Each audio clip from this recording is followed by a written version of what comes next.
And good evening and welcome to McMahon Stadium for the opening day of the 2023 season. The gates are open at the stadium. The sun is out. Just a perfect night to kick off this football season. Mark Stephen and Greg Peterson with you. Time flies when you're having fun, and that's how a quarter of a century of doing a job you love goes by without you barely noticing.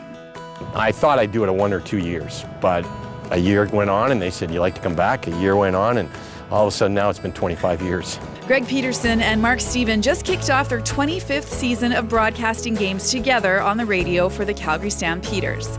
For Stephen, the time he's put in really hits home when he meets fans who have been listening to the play caller for decades. He says, "Oh yeah, my dad and I listened to you all the time when I was growing up."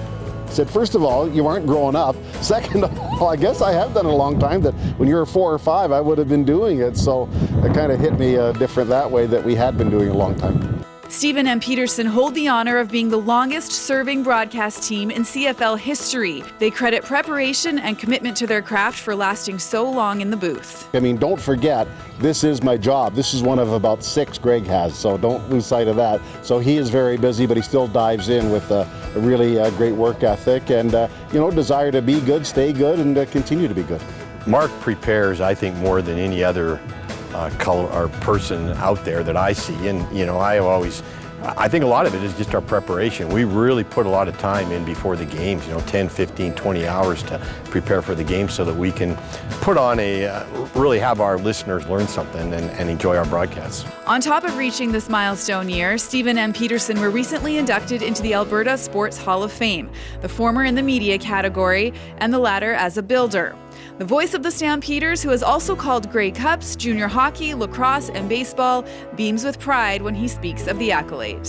I can't imagine it would get much bigger than that, being in the, in the entire province, being in the Hall of Fame, in the media wings. So, as I say, it probably, maybe there'll be another honor. I don't know. I'm not seeking one, but I can't imagine one would be bigger. So I'm just completely thrilled.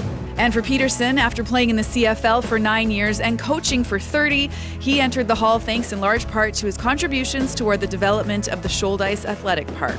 It was a privilege to go in as a builder for football. We put in a lot of time, Tony Spallettini, myself, and building the fields, putting up the dome, building Shouldice, coaching and that. But you don't do it for that reason.